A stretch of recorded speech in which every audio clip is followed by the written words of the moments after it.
নমস্কার বন্ধুরা, কম্পিটিটিভের দুনিয়ায় আপনাদের প্রত্যেকে স্বাগত এবং আপনার সাথে আছি আমি প্রণদীপ।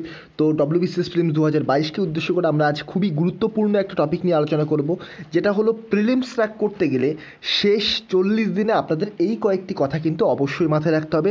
তাহলে কিন্তু আপনারা একটু এক্সট্রা বেনিফিট পাবেন। আপনারা ধরুন এক্স্যাক্ট এক্সামে দেখা যেতে হয়তো 110 পাচ্ছিলেন, সেখানে হয়তো এই কথাগুলো মাথায় রাখতে পারলে আপনার নাম্বার হয়তো 120ও হয়ে যেতে পারে।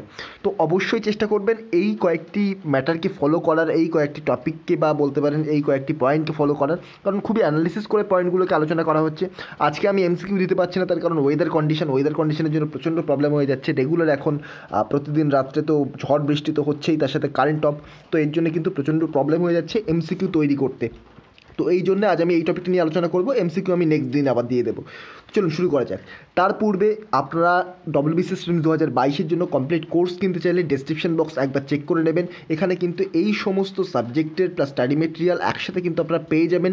ডেসক্রিপশন বক্সে দেওয়া রয়েছে, আপনারা কীভাবে এটা পারচেস করতে পারেন। চলুন শুরু করা যাক।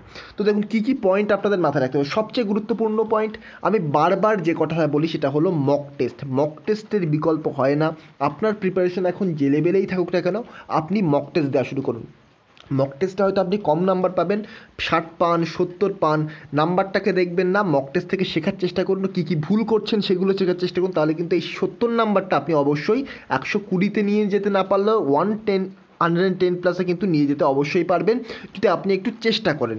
তো মক টেস্ট থেকে আপনি শুধুমাত্র নাম্বারটা দেখবেন না, মক টেস্ট থেকে অ্যানালিসিস করার চেষ্টা করুন যে কী টাইপের কোশ্চেন আসছে, এই পয়েন্টগুলোতে বা এই জায়গাগুলোতে আপনাকে জোর দিতে হবে বেশি, আপনি এই জায়গায় ভুল বেশি করছেন, এইগুলো কিন্তু আপনাকে মক টেস্টের মাধ্যমে অ্যানালিসিস করতে হবে।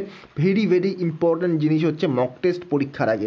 আমি সবসময় বলি পরীক্ষার জন্য মক টেস্ট বেশি গুরুত্বপূর্ণ।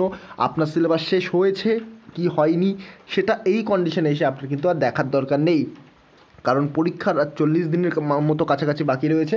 তো অবশ্যই মক টেস্ট দেওয়া শুরু করে দিন। আপনি যদি মক টেস্ট না দেন, কিন্তু আমি যখন এখন বলছি 40 দিন আগে, আপনি কিন্তু পরীক্ষার পরে এসে পস্তাবেন, ভাববেন কেন শুনলাম না যে 40 দিন আগে থেকে মক টেস্ট কেন দিলাম না। এটা কিন্তু একটা ফ্যাক্ট, মক টেস্ট অবশ্যই দেওয়া উচিত।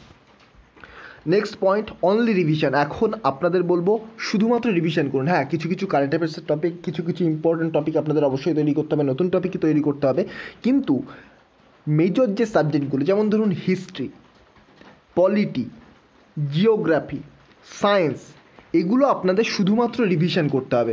এগুলো নতুন কিছুই আপনাদের পড়ার নেই, সব কিছুই আপনাদের পড়া, শুধুমাত্র রিভিশনের মাধ্যমে আপনাকে রিকল করতে হবে, যাতে আপনি পরীক্ষার খাতায় এই কোশ্চেনগুলো জানা জিনিস অন্তত ভুল না করে থাকেন। আপনি দেখবেন একটা কোশ্চেন যখন অ্যানালিসিস করবেন, দেখবেন 100টা যদি কোশ্চেন থাকে, আপনি যদি কিছুও না জানেন, তাও দেখবেন 100টার মধ্যে 80টা কোশ্চেন আপনার জানা, কিন্তু মনে হবে আপনার উত্তর জানা নেই। তো এটা কিন্তু একটা ফ্যাক্ট। কোশ্চেন জানা থাকে, উত্তর জানা থাকে, তার কারণ কি আপনি এটাকে রিকল করতে পারেন না। আপনি অলরেডি এটাকে পড়েছেন কিন্তু আপনি রিকল করতে পারছেন না। আর সেটার জন্য সবচেয়ে বেস্ট উপায় হচ্ছে রিভিশন। শুধুমাত্র রিভিশন, বারবার রিভিশন, এভাবেই কিন্তু আপনি এগুলোকে রিকল করতে পারবেন। দেখুন এখন পরীক্ষার জন্য 40 দিন বাকি রয়েছে। তো 40 দিনে আপনাকে মিনিমাম 3বার তো রিভিশন দিতে হবে। আমি রিভিশন বলতে কিন্তু প্রত্যেকটা লাইন থরো রিভিশন দেওয়ার কথা বলছি না। ইম্পর্টেন্ট পয়েন্টগুলো, ইম্পর্টেন্ট ফ্যাক্টগুলো যেগুলো আপনি অলরেডি পড়ে রেখেছেন, সেগুলো কিন্তু আপনাকে আরেকটু বেশি করে রিভিশন দিতে হবে। তবেই কিন্তু পরীক্ষায় আপনি এক্স্যাক্ট ডেটাটাকে রিকল করতে পারেন। আর WBCS দেখুন কনসেপচুয়াল এক্সাম মোটেই নয়। WBCS আপনার ডেটা বেসড, আপনি কতটা রিকল করতে পারছেন তার উপর ডিপেন্ড করবে। WBCS-এ কতটা ফ্যাক্ট আপনি মনে করতে পারছেন তার উপর ডিপেন্ড করবে। এটা কিন্তু ইউপিএসসি না। ইউপিএসসি আপনার যদি ফ্যাক্ট মনেও না থাকে, আপনি কিন্তু কনসেপ্টের মাধ্যমে কিছুটা হলেও আপনি অপশান এলিমিনেট করতে পারেন। কিন্তু WBCS যদি অনলাইনের কোশ্চেন আসে, 4টে অপশান দিয়ে দেয়, সেখানে কিন্তু অপশান এলিমিনেশনের জায়গাটাই খুব কমে যায়। তো অবশ্যই চেষ্টা করুন বারবার রিভিশন করার, এবং তাহলে কিন্তু আপনাদের রিকল করার পাওয়ারটা অনেকটা বেড়ে যাবে।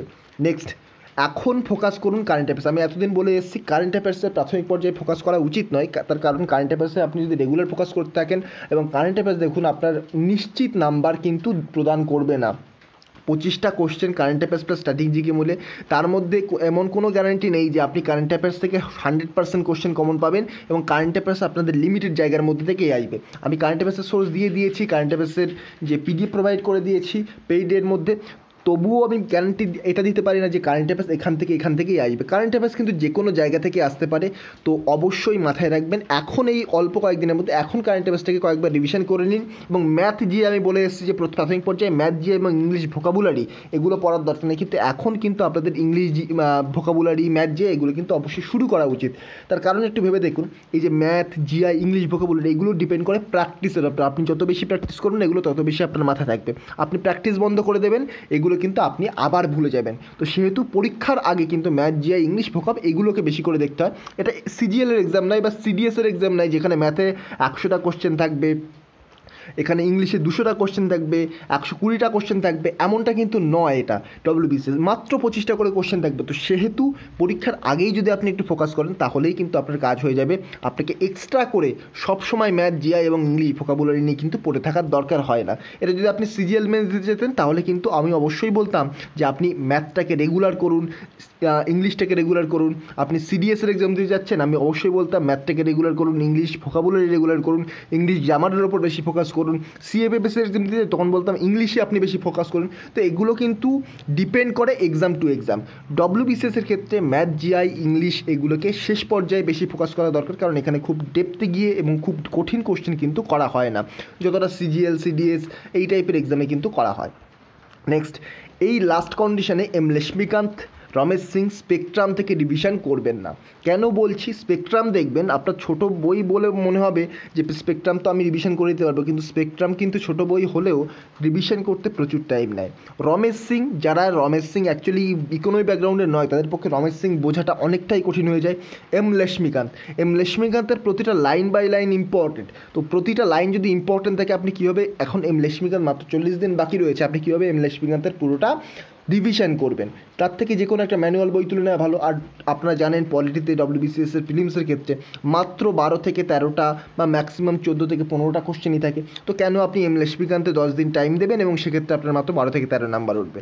তো তার বদলে কী করা উচিত? তার বদলে এখন আপনাদের হিস্ট্রি, জিওগ্রাফি এগুলোতে বেশি ফোকাস করা উচিত। দেখুন হিস্ট্রিতে অ্যানসিয়েন্ট, মেডিভেল এবং মডার্ন হিস্ট্রি মিলে আপনাদের 50 নাম্বার রয়েছে।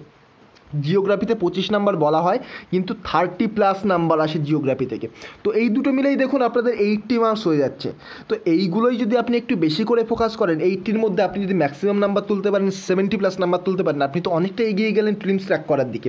তারপর আপনি একটু বেশি ফোকাস করে যদি ম্যাথে 20+ নাম্বার তুলতে পারেন, ইংলিশে একটু টাফ হয়ে যায়, তো বলা যায় না যে কত আপনি তুলবেন, সেখানে যদি 10 তুলতে পারেন, সায়েন্সে আপনি যদি ভালো না হন 10 তুলুন, আর বাকি যে পোর্শনগুলো 5-10 করে এভাবে যদি তুলতে থাকেন, তাও দেখুন আপনার প্রিলিমসের যে প্রিভিয়াস ইয়ার্সের কাট অফ সেটা কিন্তু কভার হয়ে যাচ্ছে, 120+ কিন্তু হয়েই যাচ্ছে।